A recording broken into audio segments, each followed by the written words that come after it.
오늘의 맛있는 블라블라는 이겁니다.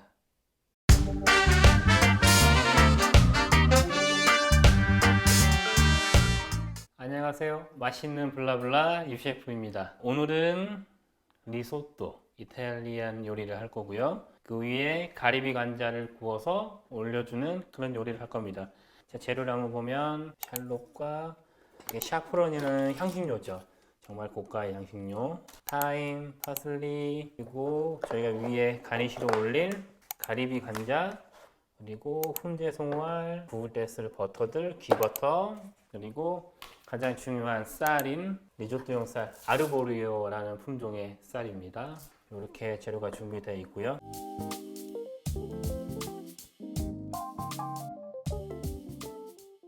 많이들 들어보셨죠, 리조또. 근데 굉장히 분류되는 부분들이 굉장히 많아요. 일단 쌀의 종류가 다양하고요.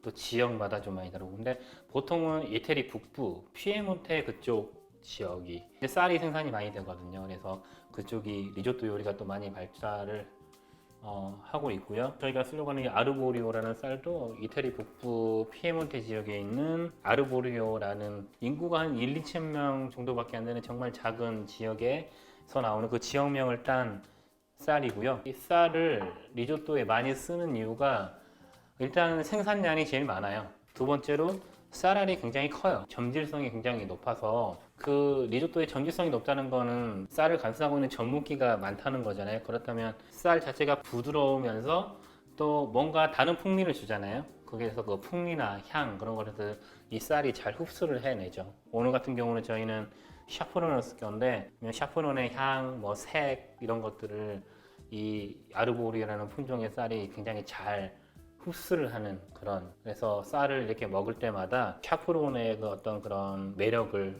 정말 잘 느낄 수 있게 해주는 그런 쌀의 품종 중에 하나입니다. 리조또를 만들 때 일단은 중요한 거가 이제 쌀을 어떤 쌀을 쓸 것이냐, 그리고 어떤 풍미, 어떤 향미를 줄 거냐. 오늘 육수는 치킨 스톡으로 준비를 했습니다.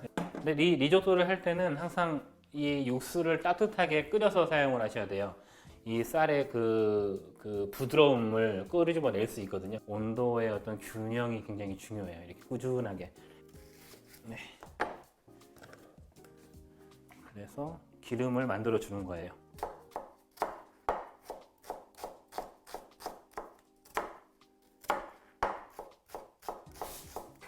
샬롯하고 양파 많이 다르죠. 일단 품종이 완전 다른데 양파의 어떤 달큰함과 마늘의 어떤 알싸함을 동시에 가지고 있는 어떤 그런 식재료라고 생각을 하시면 돼요. 기름에다가 샬롯을 넣고 이렇게 천천히 익혀주면서 풍미를 만들어 주는 거예요. 이게 향유를 만들어 주는 거죠.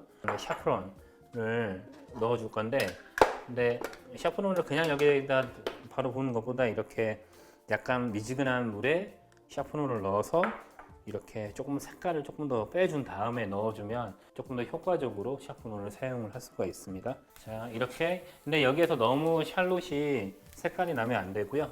어느 정도 투명하게 해서 익기 시작하면 여기에서 쌀을 넣어줍니다.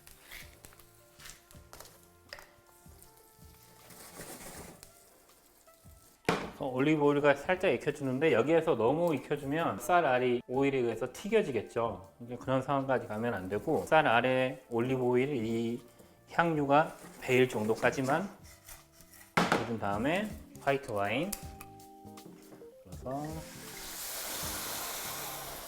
가장 요리할 때 이상적인 와인은 그냥 샤도네이를 사시면 돼요.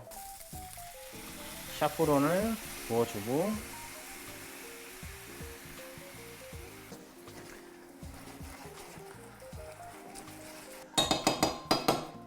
지글지글지글 소리가 나게 익어가고 있다 할 정도가 되면 또 부어서 익혀주고, 처음에 여기에서 뭐 간을 하고 싶다 해서 소금을 좀 넣으시고 이렇게 하신다면 하고 싶으면 그렇게 하셔도 돼요. 근데 어차피 마지막에 어차피 치즈도 들어가고 또 그때 소금간을 해도 되니까 사실 저는 아직 소금간을 안 하고, 또 이 육수가 어느 정도 간이 되어 있는 육수이기 때문에 리조또를 이렇게 준비를 하고 이제 그 위에 올려서 먹을 이제 재료가 오늘 준비한 건 이제 가리비 관자 준비했어요. 최대한 수분을 없애는 게 굉장히 중요해요. 오래 익히지 않고 색깔을 잘 내기 위해서는 이 표면에 수분이 많으면 안 돼요. 최대한 수분을 이런 페이퍼 타올 위에 올려서 없애준 다음에 위에를 드라이하게 만들어 주는 거죠.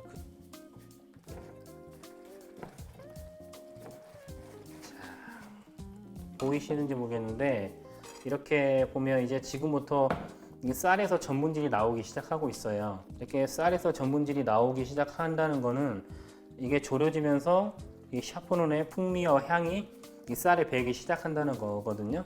골고루 익을 수 있도록 계속 잘 저어주는 게 중요합니다.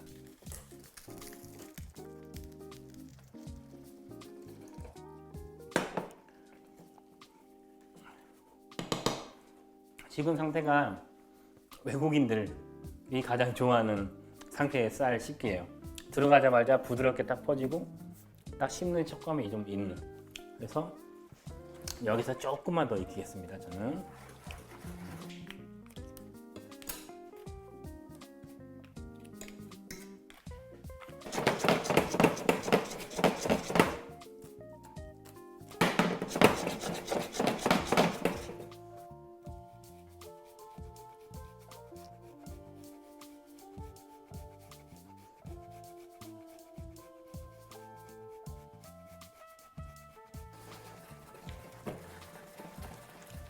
골고루 잘 배이게.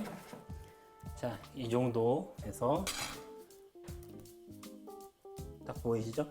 쌀알은 그대로 살아있고 끈적끈적거리는 이 상태. 이제 리조또는 완성이 됐고요. 자, 이제 가리비 감자를 구워볼게요. 가리비를 올리기 전에 이 팬을 항상 온도를 완벽하게 올리고 나서 가리비가 올라가야 돼요. 그래서 버터는 기버터를 사용하고요. 기버터를 넣고 그냥 오일 또 조금만 섞어서 관자를 구워내는 방법은 뭐 셰프마다 다 다르겠지만 근데 저는 사실 관자를 한쪽 면만 익혀요. 지금 여기에서는 제가 오븐을 예열을 안 해놔서 팬에서만 끝내야 돼서 한쪽 면을 익히고 반대로 뒤집어서 살짝만 익혀주긴 할 텐데 저는 보통 이렇게 집에 오븐 있으면 이제 오븐을 예열을 해서 한쪽 면만 익힌 다음에 오븐에 넣어서 한 2분 정도만 더 하시면 딱 좋은 적정한 온도가 되는데 겉에 색깔이 나야지 이게 완전히 다 익고 다 익혔다. 사실 이것보다는 더 중요한 건 그 내부 안에 온도가 올라갔느냐 안 올라갔느냐 굉장히 중요하거든요. 항상 조금 일찍 꺼내 놓으시라는 그런 노하우를 말씀을 드리는 겁니다.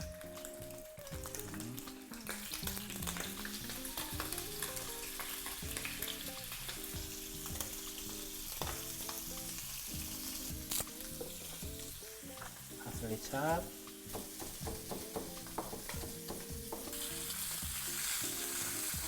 이렇게 완벽하게 색깔이 났죠? 살짝만 더 익히면 됩니다. 여기에서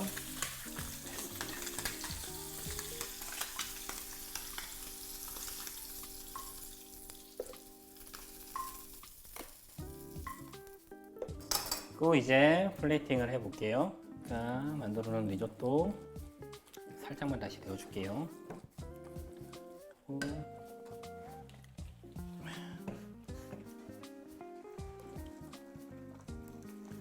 조금만 더 보여주고. 사실 이 상태에서 조금 더 좀 부드럽게 크리미하게 드시고 싶다 하면 뭐 크림을 더 넣으셔도 되고 생크림 같은 크림을 넣으셔도 되고 조금 더 고소하게 드시고 싶다, 고소하고 부드럽게 드시고 싶다 하면 버터를 더 넣으셔도 되고 그건 개인의 기호에 맞게 더 진행하시면 될 것 같아요. 저는 치즈를 조금만 더 넣어볼게요.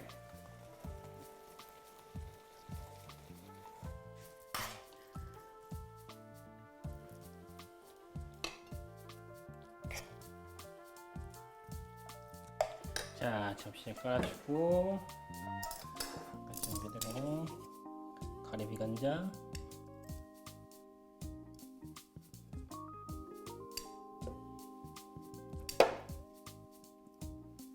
올려주고 타임을 조금만 올려주고 이건 제가 다 직접 재배한 허브들이랑 식용꽃들이에요. 요거는 송알이에요. 중간 엑스트라 버진 올리브 오일,